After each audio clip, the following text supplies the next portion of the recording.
And maybe can you stand towards the back so you're not blocking everyone? Yeah. And then, do you think it's okay if we just leave somebody in there? Spread your arms out. Yeah. Your intro music, right?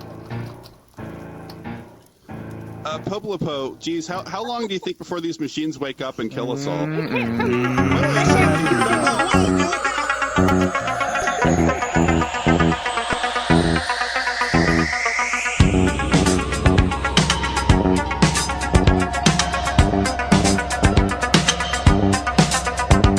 Welcome to episode 3 of Endgame.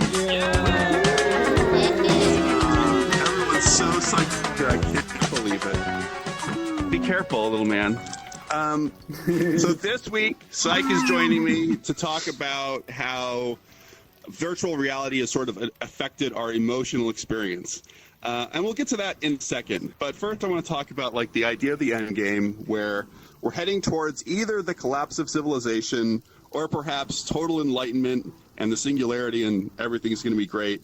What's sort of your personal view? Like, how do you see the future?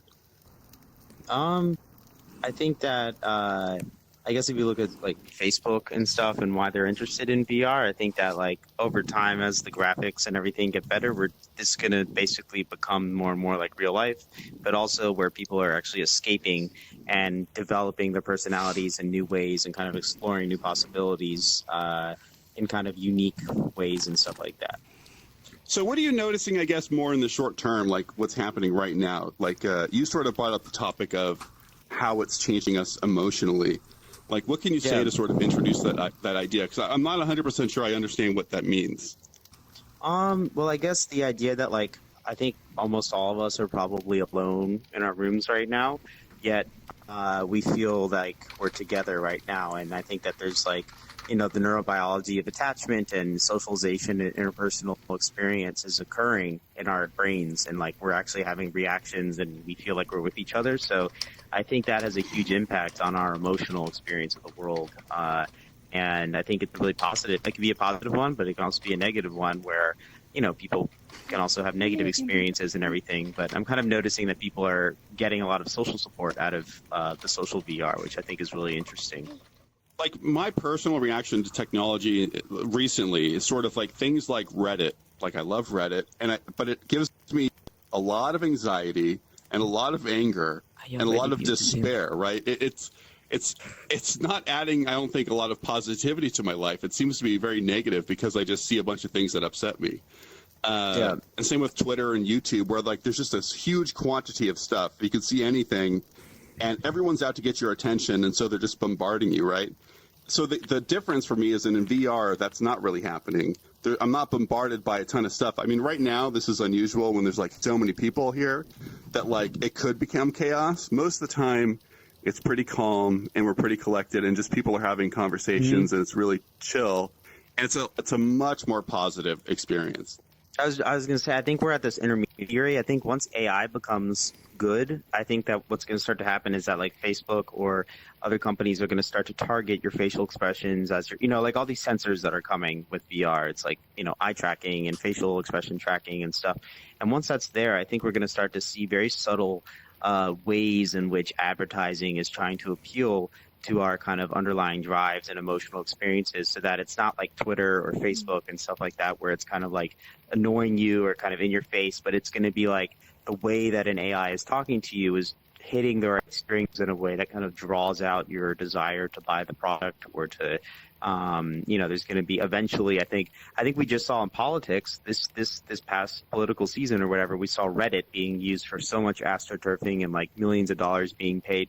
I think we're going to eventually see that in VR with AI and things like that, where there's going to be like these kinds of, you know, kind of ways to shape people's experiences that they're not even necessarily aware of, which I think is happening a lot on Reddit right now. So. Wait a second. Like, are you sort of suggesting, like Reddit, there's like a bunch of user accounts that can sort of be, they're all used for the astroturfing or whatever it is you're talking about. But like, in VR chat, the equivalent would be there's an AI controlling a person, and I don't realize that they're not human. Is that what you're saying? Yeah, I mean the Turing test. You know, yeah, it's oh no. Yeah, I think it's gonna. I mean, especially right, like you could easily right now the tests, like right now, Claw is looks like he's AFK kind of. Hello, but he waved back, so he's not. But if he, if there was an AI, I've thought about this before. Like you take an AI and put it in the hub. What minimal level of interaction and expression do you need the AI to express in order for most people to just assume that it's, this is the Turing test essentially. Like, and most people just assume that it's human. It's like, oh, their mic's not working, or all those kinds of things. Like, so eventually, I think we're going to build up towards, those kinds of AI interactions, and not realizing that someone is a computer, which is a little scary, but. Sometimes I start to think that No Mic might be one of these bots that's like infiltrated the human world. Yeah. Is No Mic here? No Mic, no Mic. I think it's both. I don't know. I guess once we get into AI, things are going to get pretty crazy pretty quickly. Yeah, and the environments will change too. So I think, when you're looking, the way that you're interacting with something, these are called closed loop systems, where your behavior actually manipulates the environment based on, it's kind of understanding how you're acting. So it's not AI in the sense, AI is basically like machine learning. So there's like the AI, I think, is going to have a great manifestation in VR because avatars are this natural way for AI that hasn't happened yet. I mean, we have like Alexa and things like that and like a speaker, but VR is so well positioned, and AR, for like AI to manifest itself as a human. But we'll also see environments changing in real time depending on where you're looking and how you're responding to different elements. And they can kind of assume, oh, you're a little bit more physiological aroused. Like, that's when we're going to show you the hot singles in your area, like that's the kind of stuff that's going to, probably happen. Okay, well, that sounds terrifying, and I think I'm really worried about it. But luckily, that's a little bit in the future. That's not today. Heart racing, doesn't it? Yeah. So how do you feel about today? Like, you've already noticed an effect, right? Yeah. I mean, I think it's interesting. Like, so I'm getting my PhD in clinical psychology. So I'm training to be a psychologist and doing research with VR and emotions and stuff. And I've noted, the biggest thing with psychopathology, whatever depression, anxiety, schizophrenia, anything, bipolar disorder, things like that, social support is the number one predictor of how well people do with any kind of struggle that they're going through. So I think the fact that, I had a breakup last spring. Wow. Yeah, about a year ago. And, I was like sad and laying in my bed, and then VR chat, they were like, oh, we're beta testing this bowling alley, like the bowling alley that they have now. And they're like, we want as many people in it. And so I got out of bed and I went into the bowling alley. I was with 15 people, and we were all just bowling and stuff. And when I took off the headset, my affect was just completely changed and transformed. And I just felt so much better. And that was actually the strongest moment when I was like, this is going to change psychology, I think. So I just had a glitch in my mind, and I want to check to make sure my video recorder is still recording. Hold on for one moment. Wait, okay. he had a glitch in his mind, so he's checking his hardware? Are we sure Smoke, got Momo him. isn't an AI? That's what that Ah. sounds It's an AI! Get down! Has anyone have any of you guys experienced a positive social support experience where you've kind of come into VR chat or any social VR and had a good you've all Yeah. so My story was basically, let's just say I had a terrible childhood before. Being here in the cyber world is actually more comfortable for me and more safer for me. When I was in high school, everyone bullied me, everyone just made fun of me, punched me. I was like a really punching bag. They called me names, told me to go die a man. And I just felt so very very lost, and I just didn't want to be in the real life anymore. And from that, I didn't went to school for a half a year. But from all this time, I did realize that I had my friends online, in the internet, from Google Plus, on Steam, and even here in VR chat. And this really makes me much more safer and more welcomed and more acceptable. wow. Well, that's really awesome to hear, man, and I'm glad that this community can exist to help you with those kinds of things. I think it's a really good. I think also I'm hearing that it provides a sense of meaning and purpose. I can come on and socialize and hang out with people, and it's meaningful experiences that are positive and those things.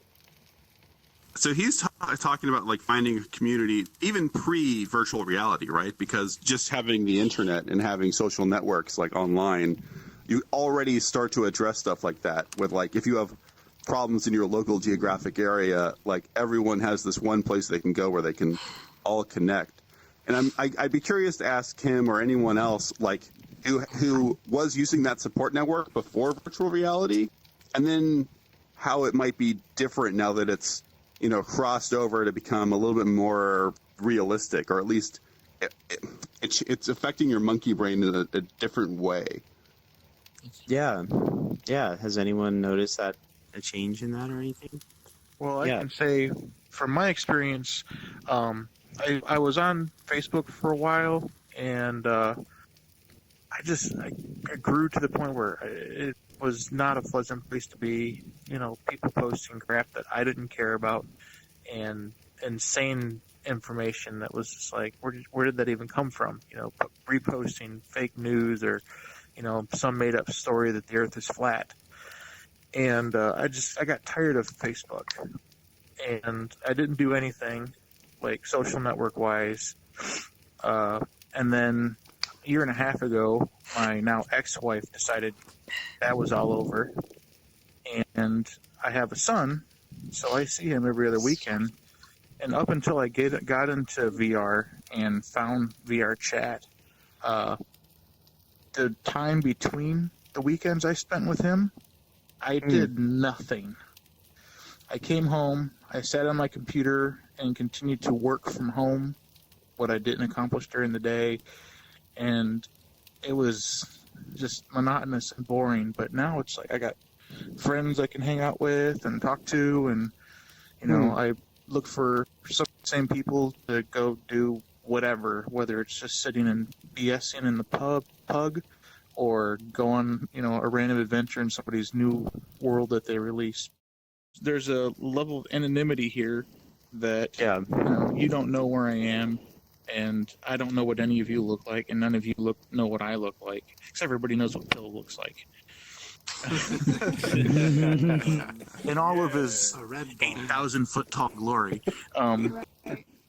There's a level of anonymity that you can be vulnerable at times, like sharing that with everybody. I mean, really, no one wants to hear that story.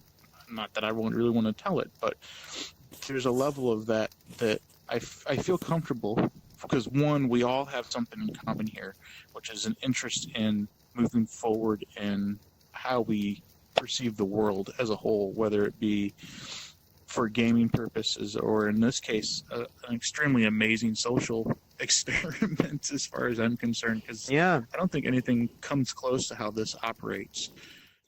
It's interesting. Like, I never thought Pinky was talking about Facebook and sort of some of the negativity on that. Like, I haven't been on Facebook in maybe like a year. And like the last time I was there, it was somebody posted an article. I commented on it. I didn't comment in any sort of extreme way. I sort of said something that I thought was very neutral. And I was, of course, assaulted by so many people in my social circle. And it made me feel terrible. And I left, and I'm never going to go back. And nothing like that has ever happened in VR chat. I've never said something that was so crazy that everyone just started bullying me, right? Yeah. That's unique to those social media things where you're like one layer removed. You're not like face to face with the person. Yeah, but there's a consistent thing I think we're talking about, which is validation, which is what Facebook, I think the currency that Facebook uses to get people in is the idea that you have notifications and likes and interactions with others. You've experienced the negative elements of that. Someone mentioned using Google Plus as, a social support area. But I do think that the validation that we experience here, like talking to people and, having social support and laughing and exploring and doing activities together, just surpasses the idea of like a Facebook like in just a fundamentally different way. It's like, I call Facebook likes and Facebook social media kind of stuff like the McDonald's of validation, because, it makes you feel full for a little bit temporarily, but then it's not really that good for you and it doesn't keep you full. But I think social VR and these interactions are much more legitimate, healthier forms of validation that we experience too. Is this like a raw vegetable? What are we eating here? Yep. Like, Kale. It's all kale. yeah, I like Instagram just for the photography, things like that, because I like to take pictures, and it's Okay. more personal, but like you express yourself instead of like in Facebook, it's just a bunch of crap people post comments about random shit all the time, and I find that it's artist just stupid. communities do tend to be like more inclusive in general and much more about self-expression than like judging and bullying each other sort of thing. And I definitely feel like that's what we have here too. Is like I mentioned before, maybe it wasn't last week, but like this entire it was a couple weeks ago. Like this entire environment is a piece of art. We're all here in artistic forms, you know, that we've all created or imported to express ourselves. You're talking about how the community is now, and there's a lot of artists and people. Like, obviously, this is going to take over, and obviously, this community is going to grow astronomically, and eventually, everyone to some degree is going to be participating in VR. Does that mean it's all downhill from here? Like, do you think this is as good as it's going to get as far as the community? Well, Facebook wasn't maybe always look like it wasn't shit. It wasn't yeah, always like shit. look at the internet when it was younger. Like the internet when it was younger was full of artists and enthusiasts, kind of like us, and then it became more And no mainstream. bullying. And the yeah, No bullying and at all. The quality of the art increased, but then so did the potential for cruelty and you know, like emotional violence and like all this stuff. So I mean I can see that possibly happening, especially as VR gets cheaper. Like we might be able to experience some really spectacular art, but our community might not be the same anymore. We're all going to be a bunch of social It's like platform the hipsters. Yeah. You look at actually, maybe we'll all be billionaires by the time this really takes off, right? We'll have our take advantage of our niche or something, you know. It was cool. Yeah. So guys, so I'm curious, Leozy, you said I don't know, Leo. Just Lao. Yeah, that's fine. Wow, sorry, yeah. What were you saying about bullying or something? Well, so what you had said specifically, the conversation about being on the internet, you know, people piling on Facebook or Twitter or Instagram versus not seeing that here. One of the things that immediately popped to mind is what most people point out is that in person, when you're in an actual room with a person, you are polite, and in general, you tend to be more polite to strangers than you are to people you know. On the internet, Don't judge them. but on the internet, the person isn't there. There's no connection of another physical human being, and so that's why it seems like people are willing to say such hateful and hurtful things. So because VR feels it, like you said, it feels like I am in a room with all of you. I'm not talking to you on the internet. I wonder if there's automatically that instinctive desire to not be as mean, because I feel like you are a person, not someone I'm talking to. So what I'm curious about is basically you have the presence. Like you don't have the presence on Twitter or Facebook or Instagram, but you have the presence here, and that pushes back against the desire to pile on and be. I think you're absolutely right. I think if we're talking to each other over text, it's very impersonal, just words on a page. When you can hear someone's voice, see their body language, it starts to make it a lot more personal. As technology advances, we actually get facial expression capture, and you can see people's eyes and where they're looking. I think it'll really create much more of a social bond than existing internet technologies. Yeah. I mean, I think... Wait, can I chime in for a second? Absolutely. Cameron? Okay, thanks. Thank you. Like, one of the reasons why VR is such like a good place to communicate is because... Oh wait, did I just forget? Oh, no. Uh-oh. No, you're not muted. We can hear you. No, I know, but I just forgot. Like, exactly what I was going to say. I was so worried about chiming in.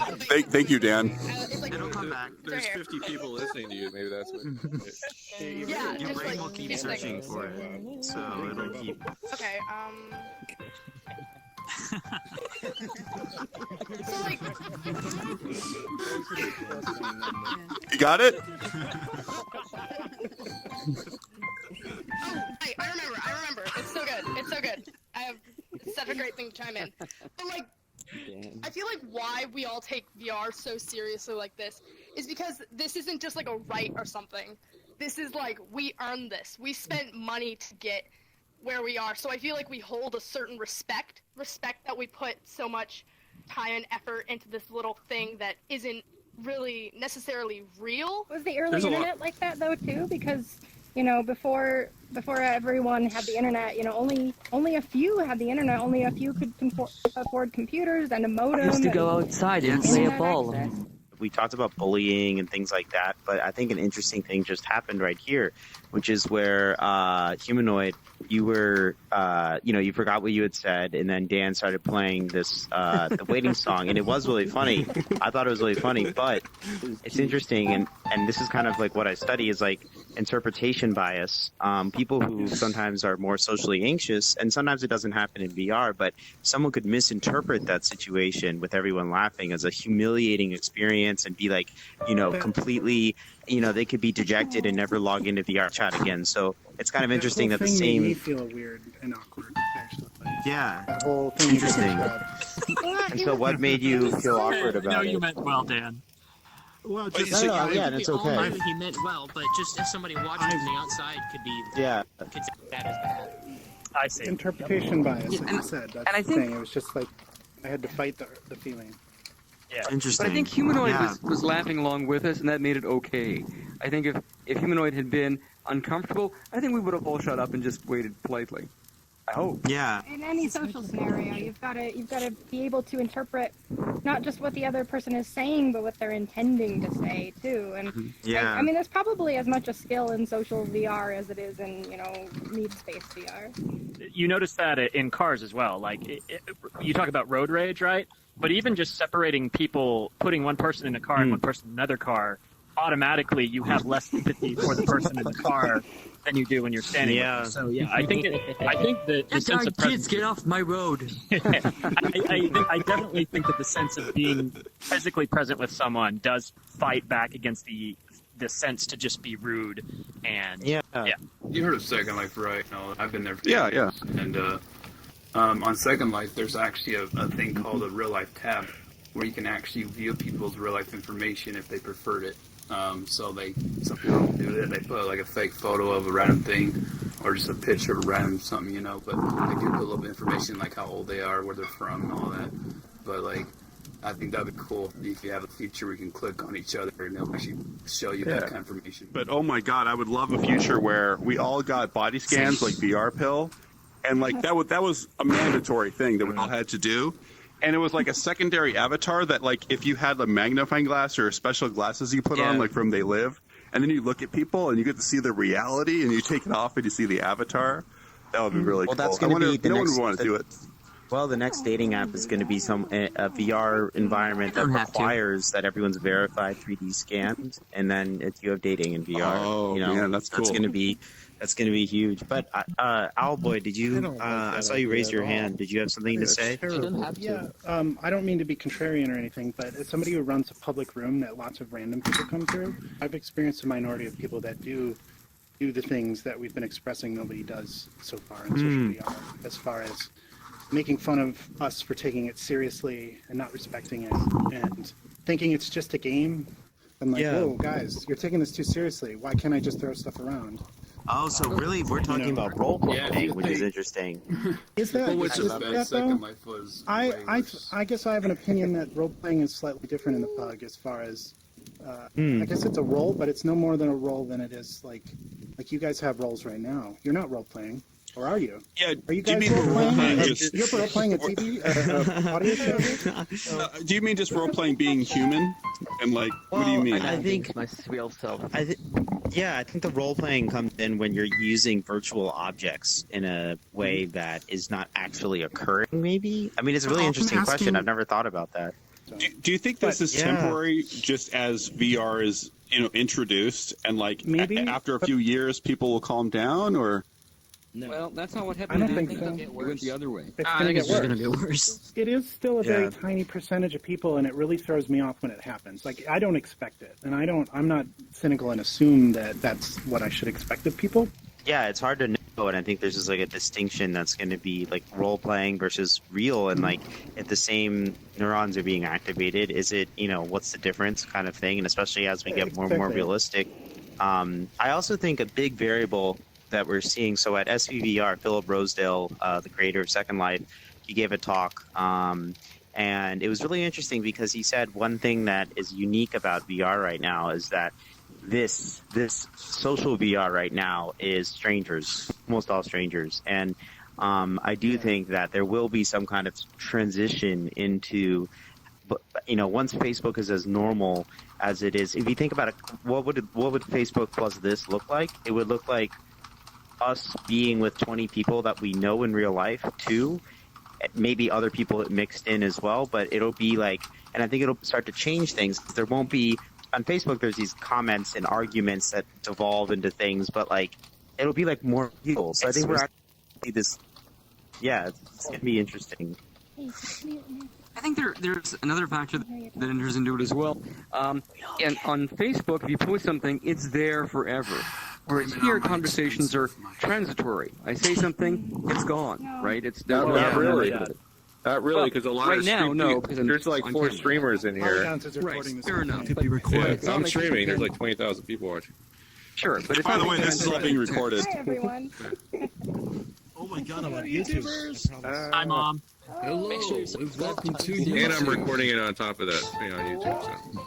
I think part of what's going to happen down the road, this is just my guess, is that within something like VRChat, you'll have smaller groups. You'll have private rooms of people who know each other and respect each other and hang out together. Yeah, and then more public areas where you'll have to deal with the trolls. And so that separation, I think, is important. You'll also have some rooms that are set up specifically for people who want to role play, and other rooms that are set up for people who want to be basically themselves. Yeah, I think this is an awesome world, like, compared to all the other ones, because it's more about creativity, who you are, and expressing yourself. And you know, it's funny. You could take the troll thing and turn it into a positive because, they're just messing around. They don't know you personally, so you shouldn't take it personally.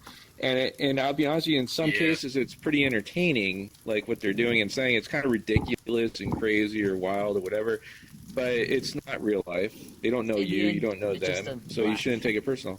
Yeah, exactly. Or you could just troll them back. And Control them back. those things. If a troll came in here right now, we wouldn't just laugh at it and say, "Oh, it's just a troll. That's just." We just kick them. We just kick them. Get annoyed because we just kick them because it's inappropriate, right? Yeah, VR Yeah. With the whole like trolling thing, as there's more, so part of the thing is there's people like I think Owlboy was saying that come into the Great Pug and they get a little freaked out by the role playing going on and stuff like that, right? I just think they don't have enough people like them yet to hang out with. As the numbers grow bigger and bigger, say at one concurrent time there's a few thousand people in here, it's more likely they'll have some other people to go chill with and not role play, especially in a private instance, going to a private instance of the pub where they can just shit talk for like hours, and watch whatever they watch on the TV, So I mean, I think the that's more a bubbles key. develop, the more we can like find a comfortable. Yeah. Yeah. And again, a unique thing is that it's virtual, so you can create as much as you want. Yeah. I never thought of myself as role playing, but like in the Great Pug, he'll hand me a drink and I just hold it and like I'll pretend to sip it. I don't know why I'm doing that now that I think about it. That's really weird. Think of it as I just feel like it's just a social. There's imagination being used in that process of like Basically, you're from not my point of holding a view, real. you're just taking it into heart more likely. It's just like an instinct. If you talk to someone, you always want to do something with your hands because it feels weird to stand still. So, like, when you hold a drink, it just comes naturally and you feel like you're having a real, natural conversation. The thought of actually role-playing makes me super anxious. Like, I wouldn't want to do that. Every time a camera is put on me, I freeze up. Anytime I have to, like, act or not just be myself, I get all weird. So, that's why I guess I'm weirded out by it being labeled that. But I think it's true, but also I think it's something slightly different. It is. I think it's a realistic. Yeah, I think the key is that what makes the pug. But it's interesting because I've said the pug I think facilitates in a way that I've never seen in VR chat before. When I was calling role playing, but I think it facilitates. I think it's because our brains, like we get into that setting, it's so natural, it's all the right size, and so it facilitates this level of social acting customs. like it's real. Yeah, it's like picking up the glass and cheering each other. And there's Clink. I love the Clinks, by the way. A great addition. And all those kinds of things. It's just VR. Yeah. The next step. It's just funny when you think about like the language and the things we had to come up with to sort of replace real world things when we were gotten to Twitter and forums and stuff, and people would use like emojis, and all these things sort of had to be created so we could simulate our emotions in a virtual realm. But when we come into virtual reality and we're at the Great Pug, we sort of just do it automatically. Did he just disappear? Oh no, you're still here. Okay, you vanished. Sorry. Oh really? I was worried. Maybe that was just me. I was gonna say that would be kind of interesting. Is if in the future they, let's say on your own private land, you can invite people over and stuff, and you can watch pretty much anything you want besides YouTube. Let's say like you can actually connect your actual real Netflix account onto it or something like that. A music guy speaking. Like, it's not illegal for me to go over to your house and watch Netflix with you. Like, that makes total sense. But as soon as you introduce this element of, like, the internet, man, like, we're in a weird place with the law. And, like, I'm thinking about IP and, like, VR chat and how cool it is to explore all these worlds and, like, not have to worry about how are we going to get the metaverse? How is Ready Player One ever going to happen with these lawyers running around trying to stop everybody? Like, it's going to, I don't know. Intellectual property is in a weird space. Well, I'm expecting it, like, in the future, this will be important to all the brands and stuff to get in here, right? So they'll want you to have Disney Avatar because they'll want you to buy that Disney Avatar and show Disney characters in this world. If you don't, then there'll be some other company that's showing the other characters. We were talking about the artistic aspect, and that sort of does lead into avatars, if anyone wants to talk about their own avatar. Ooh, avatars. How do you feel? Yeah, I mean, I'm curious, maybe if we just kind of went around people who want to describe why they chose the avatar that they have. I think that'd be kind of interesting. Let's say that if you want to volunteer that information, you can step into the middle. I'll start with us with a couple of complaints. You're all fucked up. Your eyes are missing, and your mouth doesn't move. And neither does mine. And we're supposed to be the hosting this. It's ridiculous. Like everyone else's mouths move. Yeah, I'm sorry. It's I can't figure out decimation. You can tell what's going on with him from like a mile away. His mouth is so big. Look at Jack. He's not the only one. Look at the Jack skeletons around here. Even though you can't hear me. I will get a unique avatar at some point because I look around and I see all these beautiful people here, and I feel really jealous. And I got to catch up. What's your excuse? Who's he? I had to reduce the polygon count, and the eyes in my shoes with things that, or I could have eyes but be in my underwear all the time. So that was the other option. The pants could have gone. Those are the choices you got to make. I had to choose. Before you make your avatar customized with all the expressions, we've got some default avatars you can wear, and you can see your expressions better. So yeah, that's true. Nice. I just happened to like this one. This one I felt expressed my soul in a way that the other ones weren't doing. That's interesting. That's exactly like Hackspander. Like, why did you choose that? How did you come to design and choose that avatar? Actually, this was the interesting story. This was my boss from a previous company was on Gunter's Universe. His name's John Gata, and he wanted a totally unique custom avatar.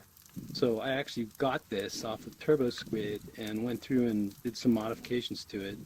And then after the show was over, I was like, I've got this awesome avatar I spent all this time on. And so I actually kept customizing it and doing all this stuff.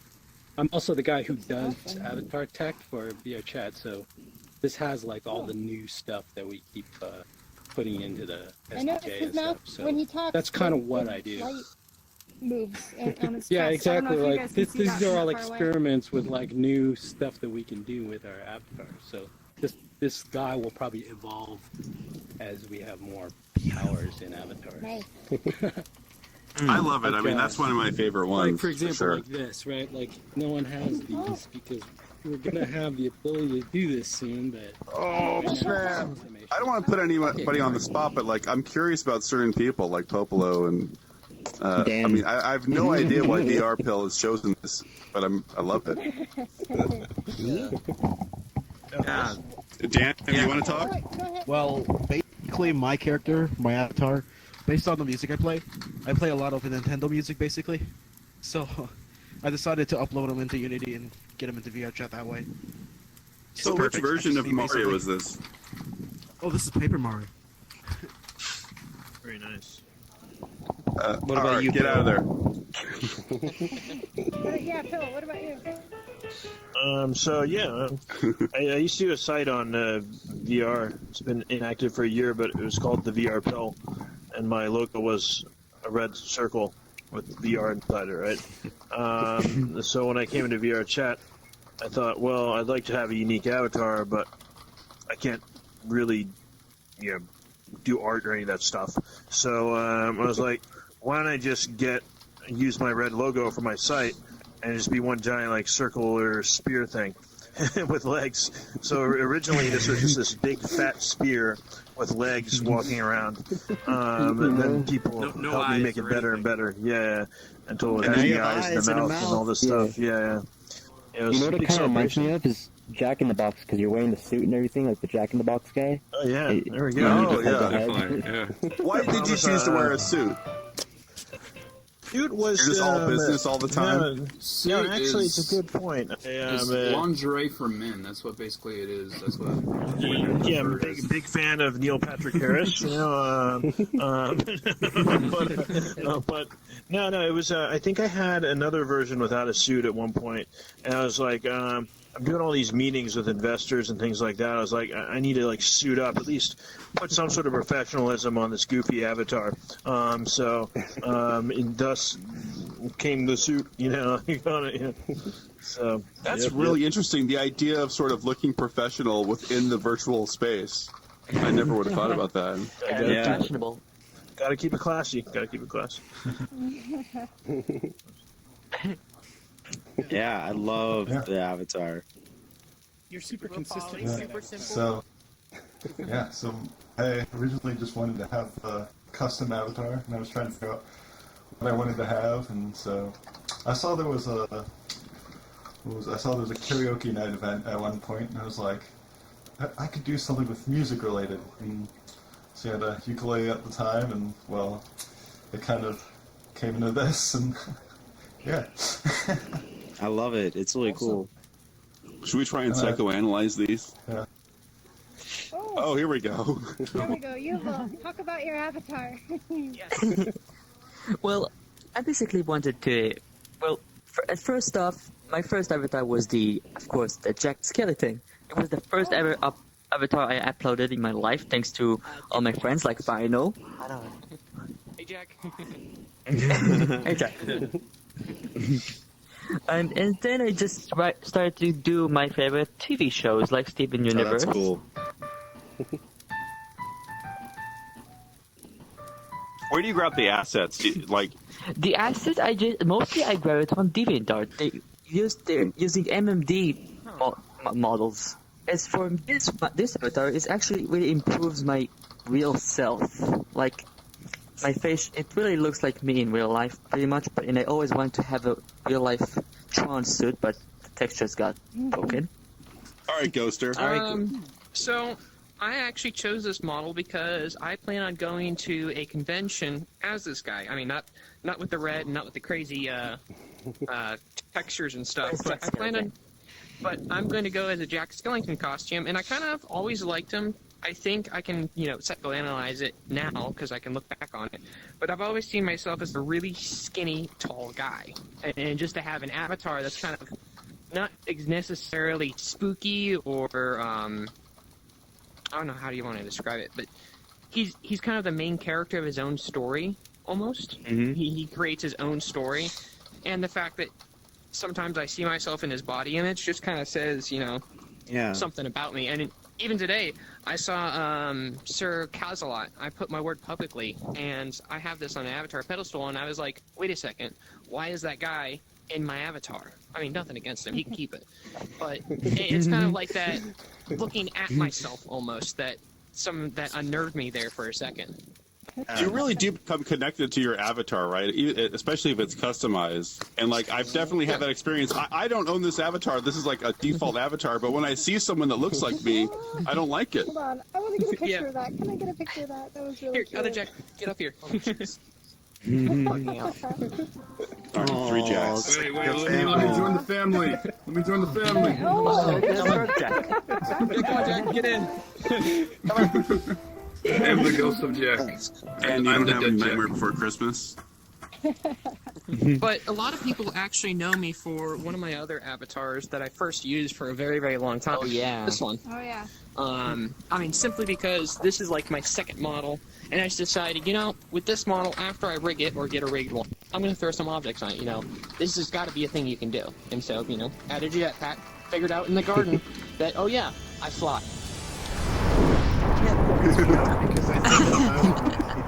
Basically, when I got into VR chat and I decided, I want to upload something that's not a default, I looked for something that didn't cost money and was fairly low poly, and I was like, the cowboy's cool. So I popped them in and just used them for a while, and then I saw another cowboy, and I was like, all right, so I'll just take the texture and change the texture.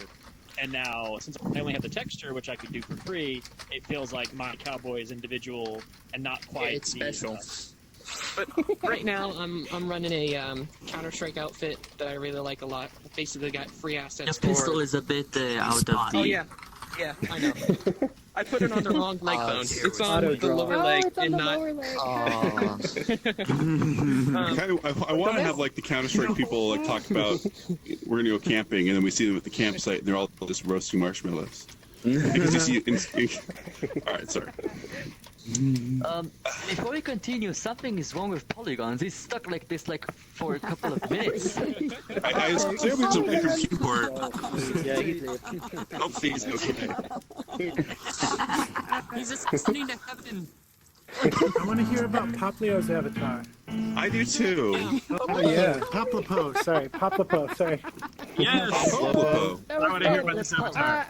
I mean, okay, there's not a huge story to this really, except that I in virtual spaces and everything. I'm just a big I want to express myself in a non-human shape, and I'm also a big fan of insects. I studied biology in school, and insects were something I had I was really, really fond of insects, and also rats, and this is part of them now. Is customizing your avatar sort of a coming of age or just like a life transition? Because like everyone here has done it, and I think you sort of respect each other for it, It's like right? a rite of passage. Instead of Yeah, that's what I going mean. through puberty, we Yeah, you customize feel so our- left out if you have a default Two things about avatar in that. this game. So, going back to what makes people want to engage positive in VR chat versus engage in negative, seems to be an avatar as part of that, because that's what definitely got me into this as opposed to other VR programs that I tried, social VR, was as soon as I uploaded my own avatar, once this was something that I made, it's the same way that MMOs get you and, social games on Facebook get you, is you feel invested. You feel like this is now something that is me, that I created. We were talking earlier about how you earned it. You feel like you've kind of earned it. So the avatar is a similar thing, where once you have this avatar that you have made, now I feel like I'm invested in VR chat. I'm not a visitor. I'm actually Hey part of it. guys, hey, sorry to interrupt. I'm gonna have to reset this room really quickly. Spawning a player video up there screwed everything up. So apart? yeah, it's falling apart. So let me just reset it for you. We're back. So I love it when people stick with an avatar. Like Poplapo, I kind of have that person in my mind. Wow, I have him in my mind. Pill, Owlboy. And like you can change your clothes, but my brain gets used to you looking a certain way, and I don't know. I'm more comfortable living in a stable society As soon as they find where out people they're aren't really like satisfied constantly with it, changing. They just start changing their clothes for it and stuff. Some people might never be satisfied though. Yeah. I am. Does anyone have anything they want to add before we wrap it up? Everyone's cool. Troy, did you just get here? I did. Do you want to tell us why you chose one of these default avatars? You should ask Cornbread about his avatar. Does Cornbread make it in? Yeah, Cornbread too. I chose this avatar because it's me. This is who I am inside. I am a giant piece of cornbread. Well, why do you have a knife? Because I'm a Snack killer. size. Snack size. Because I'm a He's cornbread killer. joking, but he could be I thought that was like self-explanatory. I don't know who Psych is. Okay, Oh, wow. well, thank you everyone for coming. We're going to do this again next week. If you want to check in with me because you've got some great ideas for what we're going to talk about, please do. Psych, what do you have coming up in the future? Yeah, if anyone's interested in just my name's Psych on Slack, and I think I'm gonna start like a kind of possibly start talking about emotions, and like if people are interested in like, I don't know, learning mindfulness techniques or anything like that, or talking about stressful things in their lives, or just kind of a peer-to-peer support group type thing. We had one going before, and I think now there's so many new people in the community that's cool to start something up that again that people can get a little more value out of kind of having some anonymity, but also being able to talk about what's going on in their lives. So if you're interested, just message me on Slack. I'm glad we're going to have you around, because it's nice to take the temperature of what's happening to us, like emotionally, psychologically during this journey. Because even if you've been here for a couple of years, this is a very new thing that we're all doing. And if we all start falling apart, you're going to have to be the one to tell us about it. I'll try. Okay, well, thank you very much. That's it for this week. Thanks, everyone. Where's everybody wave at Humanoid? Goodbye. I can't wave on my head. Oh, we got to do a big group picture. Make sure you get my standards. Seen that man before. Stands with the sky. The sunset falls at his Say virtual reality. Seemed to be the lightning eye. And he said, it's gone.